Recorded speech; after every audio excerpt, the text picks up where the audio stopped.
when we look back at the grand timeline of life on Earth, there's this incredibly tempting illusion. We picture this inevitable, glorious ascent, right? Like a straight, upward sloping line from some primitive creature in the primordial mud directly to us, sitting here in our modern cities, wearing the crown of creation. Right. It feels completely preordained. Exactly. Like we were always destined to rule the planet. But Yeah. then you actually look at the fossil record. You look at the raw history, and that straight line just shatters completely. The mirror shifts, and instead of a majestic king of the beasts, we see this anxious, somewhat frail ape clutching a cracked bone, nervously looking over its shoulder. Yeah, that's a much more accurate picture, honestly. So for today's deep dive into our source material, we are unpacking the most profound aha moment in human history. Basically, how that terrified, totally unremarkable ape from the middle of the food chain managed to conquer the entire planet. We're going to explore the secret weapon that allowed us to do this, what our daily lives actually look like for most of history, and the pretty devastating footprint we left along the way. All of this comes from diving into excerpts from Yuval Noah Harari's groundbreaking book, Sapiens, A Brief History of Humankind. And it is just a phenomenal text because it completely dismantles that comforting narrative you just mentioned. We desperately want to see ourselves as the logical conclusion to billions of years of evolution, but the reality of our ascent is much messier, much more accidental, and frankly, a lot darker. Okay, let's unpack this, because to understand how we took over the world, we first have to crush that illusion of destiny, right? The text points out that for millions of years, we were absolutely nothing special. And maybe the biggest shock to me reading this, we weren't even the only humans. Oh, not even close. We tend to use the word human as if it only applies to us, Homo sapiens. But biologically speaking, human simply means any animal belonging to the genus Homo. And until about 10,000 years ago, being human absolutely did not mean you were Homo sapiens. Right. You had multiple human species walking the earth at the exact same time. Wait, so like how there are different species of bears or pigs today. Like a grizzly bear and a polar bear are both bears, but totally different species. Exactly that. We had a whole cast of siblings. If you went to Europe or Western Asia during the Ice Age, you wouldn't find us. You'd find Homo neanderthalensis, the Neanderthals. The classic caveman we picture. Right, but they were much bulkier than us, far more muscular, and just perfectly adapted to freezing climates. And then if you traveled to Eastern Asia, you'd find Homo erectus, the upright man. And here is a pretty humbling statistic. Homo erectus survived there for close to 2 million years. Wow. 2 million. Yeah. We, Homo sapiens, have only been around for a fraction of that. We are nowhere near breaking their survival record. That is wild. And there's this other species mentioned in the notes that sounds like it's straight out of a fantasy novel, the ones on the Indonesian island of Flores. Ah, yeah, Homo floresiensis. This is a brilliant example of just how adaptable the genus Homo was.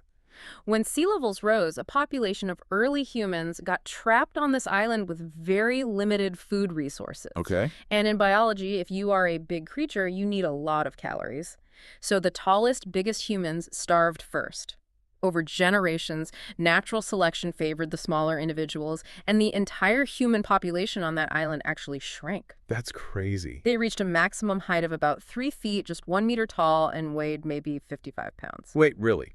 But they were still human. They weren't just apes. Oh, fully human. They made stone tools. They hunted down the local dwarf elephants on the island. They were just, highly specialized for a resource-poor environment. So we have this planet dotted with all these different human species, giants, dwarves, ice survivors, and they all share one glaring trait, right? These massive, incredibly expensive brains. But if I'm reading the data right, for a long time, those brains were actually kind of a huge liability. They were an enormous liability. Think about the pure biological cost. A Homo sapiens brain is only about 2 to 3% of our total body weight. But when your body is at rest, that brain consumes a staggering 25% of your energy. 25%. Yes. By comparison, other apes only dedicate about 8% of their resting energy to their brains. So it's like a government taking massive amounts of money out of defense and infrastructure and just dumping it all into a supercomputer that doesn't actually do anything yet. Like, how are early humans paying that massive energy bill? Basically, by sacrificing elsewhere, we literally paid for our giant brains by letting our muscles atrophy. And we had to spend massive amounts of our time just foraging for enough food to keep the lights on in our heads. And despite this massive neural network, for about 2 million years, humans didn't really have much to show for it. We were making some basic flint knives, sure, But we were absolutely not at the top of the food chain. We were squarely in the middle. We hunted very small game, gathered plants, and crucially, we scavenged. Yeah, the scavenging part really shifts the perspective. We always picture early cavemen, valiantly hunting mammoths. But the reality is so much more pathetic. The source material paints this vivid picture where you have a pride of lions that takes down a giraffe. Do humans run in and fight them? No, we hide in the bushes. Exactly. We wait. Then the lions leave. Mhm. The hyenas and jackals move in. Do we fight them? No, because we're terrified of hyenas. We wait until everything is picked clean, and only then do we creep out, looking nervously over our shoulders to get to the carcass. And that explains our earliest stone tools. They weren't weapons of war, they were essentially bone crackers. Ah, right. The only thing left on a carcass after the lions and hyenas are done is the marrow inside the bones. That was our ecological niche. We were the bone marrow extractors. It completely reframes human psychology. We spend millions of years being prey, getting hunted and chased, and then suddenly we rocket to the top.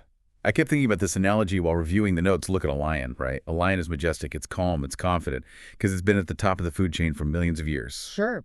We, on the other hand, are like a banana republic dictator who just seized power in a coup last Tuesday. We remember what it was like to be the underdog dodging hyenas just a moment ago. We are full of deep existential anxieties about our position, which honestly makes us doubly cruel and dangerous. That is a phenomenal way to look at it because our ascent was completely unnatural in its speed. When a shark or a lion evolves into a top predator, the process takes millions of years. Right, it's slow. And that slowness allows the ecosystem to develop checks and balances. Gazelles gradually evolve to run faster, rhinos evolve thicker skin. But human ascent happened practically overnight in evolutionary terms. The ecosystem had zero time to adjust. So what triggered that overnight leap? I mean, how did we go from hiding in the bushes waiting for marrow to dictating the entire planet? Well, the first major step was fire. Around 300,000 years ago, humans began using fire on a daily basis. Fire gave us light, warmth, a way to scare away the lions, but the absolute game changer was cooking. Because it kills germs and parasites? I mean, that's a huge benefit, but the structural change is even bigger. Cooking physically alters the food. It breaks down the tough fibers in plants and meat.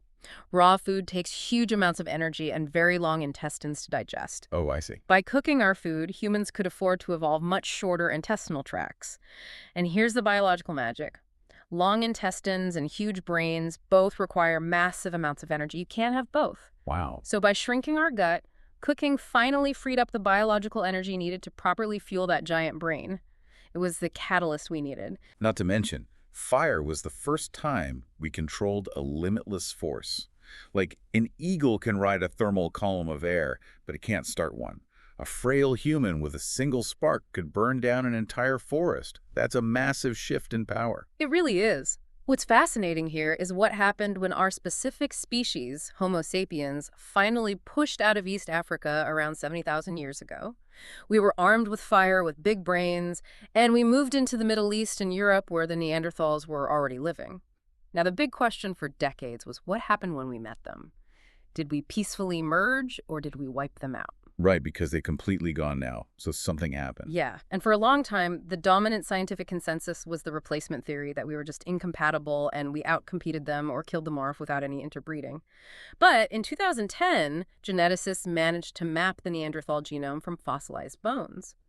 And the findings were an absolute earthquake in the scientific community. It turns out modern populations in the Middle East and Europe share between 1% and 4% of their DNA with Neanderthals. No way. And it goes further. Modern Melanesians share up to 6% of their DNA with Denisovans, another human species found in Siberia. Which completely shatters the idea of a pure, linear human bloodline.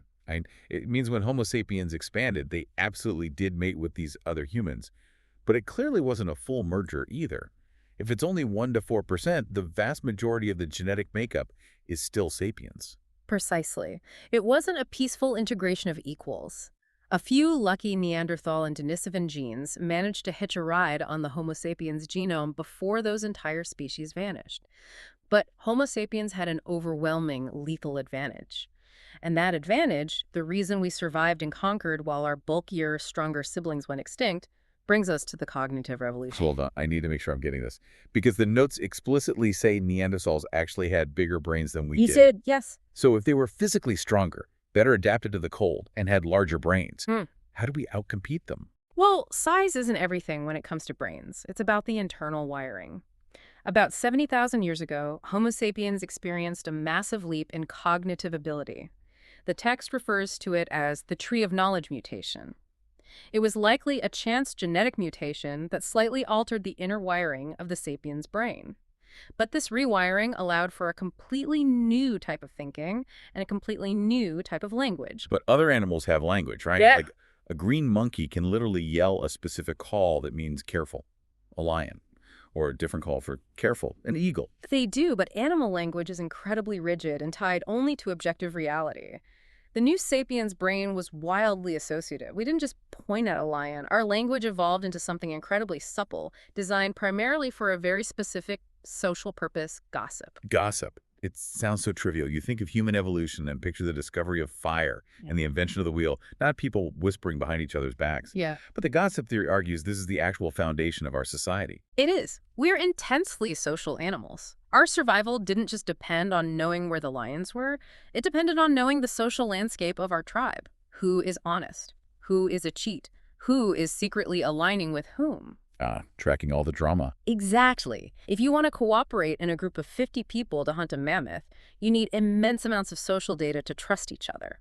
Gossip was the mechanism that built that trust. But here is where I get tripped up. The text mentions a sociological hard limit to gossip.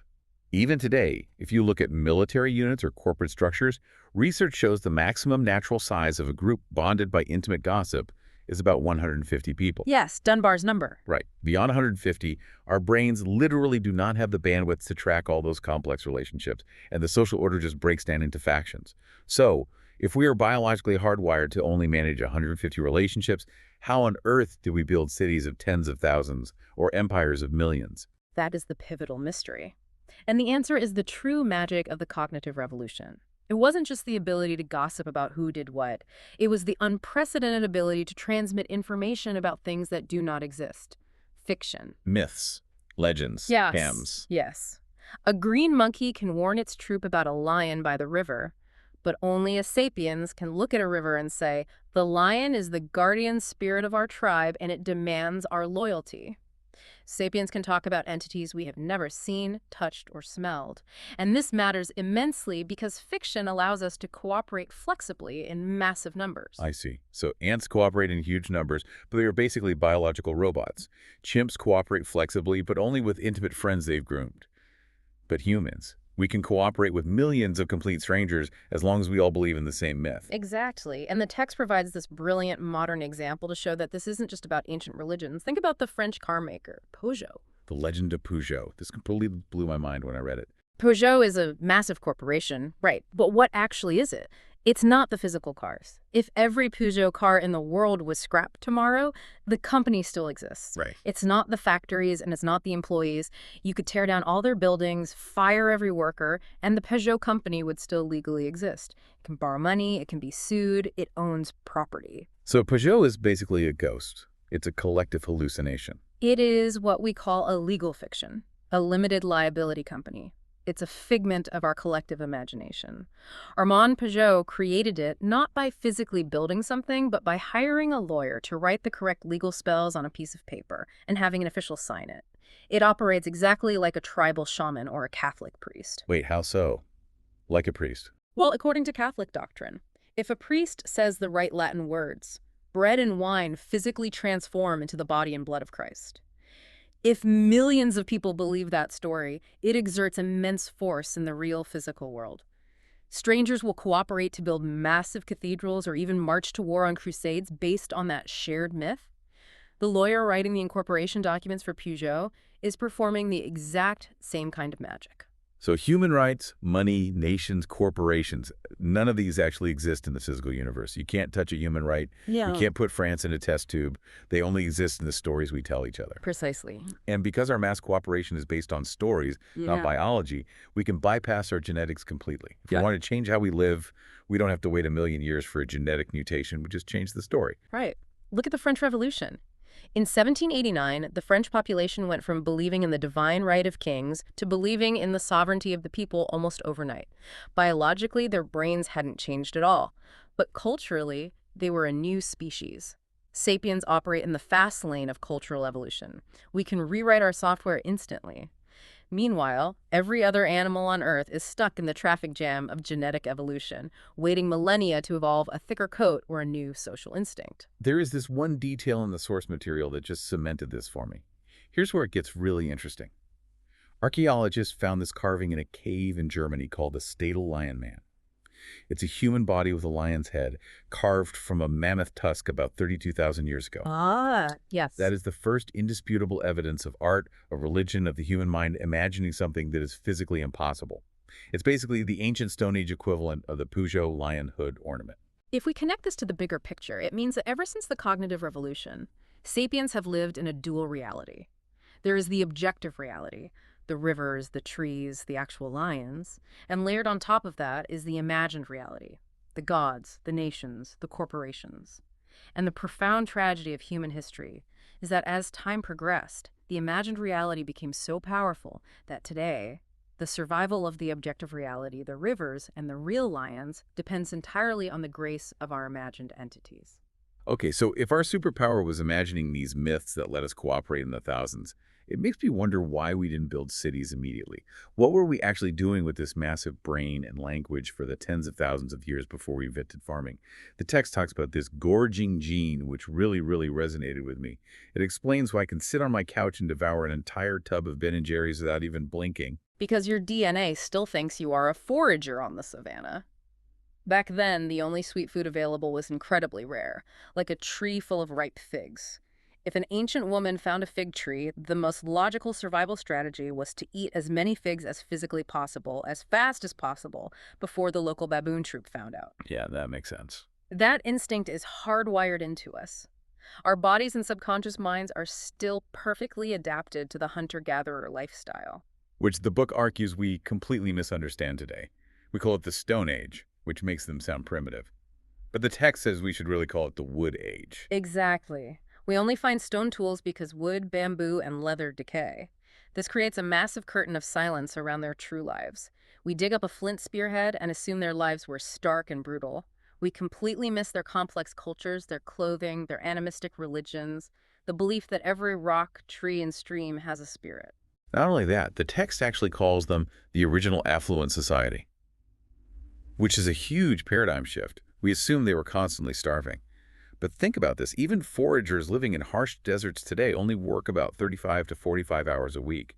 In ancient fertile areas, it was probably way less. Oh, absolutely. They didn't have floors to vacuum or mortgages to pay, and their diet was far better than what came later.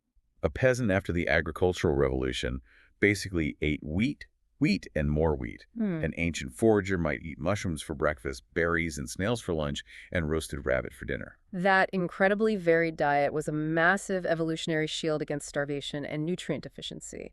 If the berry crop failed, they just hunted more or gathered roots. Furthermore, they largely didn't suffer from infectious epidemics. Measles, smallpox, tuberculosis. These diseases originated in domesticated farm animals and only transferred to humans after agriculture. Wow, I never thought of that. Yeah, ancient foragers lived in small, roaming bands. Even if someone got sick, the band was too small and isolated to sustain a massive epidemic. It's an amazing irony. I was reading this and realizing that the average ancient forager was actually far smarter and more physically dexterous than I am.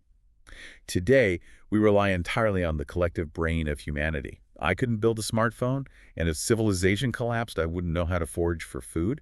Very true. We've created all these niches for imbeciles where you can survive just by pulling a lever or entering data on a spreadsheet. But an ancient forager had to possess an encyclopedic knowledge of their environment just to survive a week. They had to track animals, mend clothes, know which plants were poisonous, and read the weather. They were incredibly capable. However, the author cautions us heavily against romanticizing them. They were not noble savages living in a peaceful utopia. The social dynamics could be intensely brutal. Right. The text introduces the Ache people, modern hunter-gatherers in Paraguay, as an eye-opening example. Anthropologists documented that when band members became too old or sick to keep up with the nomadic lifestyle, they might be abandoned or even killed. That's awful. There's a harrowing story of a sick man left for the vultures who somehow recovered and rejoined the band, forever earning the cruel nickname Vulture Droppings. They would also sometimes commit infanticide if they felt the band couldn't support another mouth, or even bury a child alive just because it was deemed funny looking. That is heavy. Hmm. It shatters the Disney version of hunter-gatherers. Yeah. And the archaeological record regarding violence and warfare backs that up, right? It's completely mixed. You have sites in Israel and Portugal with hundreds of skeletons showing absolutely no signs of human violence. But then you have a site in the Danube Valley or the cemetery in Sudan where up to 40% of the skeletons have arrowheads embedded in their bones or blunt force trauma to their skulls. Entire bands massacred. Which brings us back to the core truth of the cognitive revolution: fiction unlocked cultural choice. Just like today, there wasn't one single natural way of life for sapiens. One band might be peaceful, egalitarian vegetarians who worship the moon, and just over the next mountain range, you might find a fiercely territorial, warlike band that practiced human sacrifice. They weren't bound by strict genetics anymore. They chose their cultures. So you have these incredibly capable, highly adaptable storytelling bands of humans armed with fire and unparalleled cooperation. And eventually they start moving. They expand out of the Afro-Asian landmass. And the impact of this brand new mega predator hitting pristine, unsuspecting ecosystems was, well, it was a global catastrophe. It was an ecological flood. Let's look at the invasion of Australia around 45,000 years ago. Sapiens in Indonesia figured out how to build boats and navigate the open ocean. When they landed on the shores of Australia, they stepped into an isolated, bizarre world of giant marsupials that had been evolving separately for millions of years. You had kangaroos that weighed 450 pounds. You had marsupial lions the size of modern tigers. And the diprotodon, a 2.5-ton giant wombat. And what happens? Within a few thousand years, 23 of the 24 large animal species in Australia are completely extinct, erased from the earth. And it wasn't just a one-off in Australia. Fast forward to 16,000 years ago, sapiens adapt to the freezing Siberian Arctic by inventing bone needles to sew layered thermal clothing. They cross the land bridge into America. Yes. Imagine walking through North America and seeing a safari that rivals modern Africa: 8-ton giant ground sloths, saber-toothed cats, native horses, massive camels. Sapiens spread from Alaska to Argentina in just a couple of millennia, and in an evolutionary blink of an eye, that majestic landscape is virtually emptied. North America loses 34 out of 47 genera of large mammals. South America loses 50 out of 60. And we really have to address the common excuse here. People love to blame climate change for these mass extinctions. But the climate is always changing in cycles. The giant diprotodon in Australia had successfully survived at least 10 previous ice ages over 1.5 million years. Wow, 10 of them. Yes. Why did they suddenly drop dead the exact moment humans arrived? Furthermore, marine life wasn't affected at all, which is exactly what you would expect to see if there was a sudden global climate shift. So what does this all mean? How does a frail ape with a basic stone-tipped spear take down an 8-ton giant ground sloth? The primary reason is evolutionary naivete. These giant animals simply didn't know they needed to run away. In Africa, animals evolved alongside humans for millions of years. They learned over time to fear this two-legged creature. Oh, that makes total sense. Right. But the Australian and American giants had no evolved fear of this relatively small, completely unintimidating ape. They were taken entirely by surprise. By the time they realized we were a deadly threat, their slow reproduction rates couldn't possibly keep up with the slaughter. And beyond spears, humans deployed fire agriculture on a massive scale. They would intentionally burn down vast, dense forests to create open grasslands, completely changing the ecosystem to suit their needs, starving the animals that relied on the old forests. This raises an important question. We look back at the Industrial Revolution as the start of human environmental destruction. But this data says that long before we invented the wheel, or writing, or metal tools, Homo sapiens drove roughly half of the planet's big beasts to extinction. We were ecological serial killers right out of the gate. Exactly. Our footprint has always been devastating. It is a sobering thought. We've covered a massive amount of ground today. We traced our journey from being an anxious middle management ape hiding from hyenas and scavenging for bone marrow to becoming the undisputed ruler of the planet. And it all hinged on a completely accidental genetic mutation that allowed us to gossip, to invent shared fictions like gods, laws, and corporations, and to cooperate flexibly in massive numbers. But that meteoric rise came at an unimaginably heavy cost to the Earth's ancient ecosystems. It does leave us with a final, very urgent thought to consider. If the defining unique superpower of Homo sapiens is our ability to collectively believe in fictions, and if those fictions have given us the power to completely dominate and reshape the physical ecology of this planet, what happens now? What happens when our most deeply held modern fictions, like the necessity of limitless economic growth or the absolute sanctity of national borders, physically collide with the very real objective biological limits of the finite planet we've conquered? Are we currently tracked by our own evolutionary superpower? That is a profound question we all need to be asking ourselves as we look to the future. Thank you so much for joining us on this deep dive into the source material. Keep questioning the world around you. Keep looking past the obvious narratives. And next time you look in the mirror and see the crown of creation, just remember that anxious little ape holding a cracked bone, waiting for the hyenas to leave. See you next time.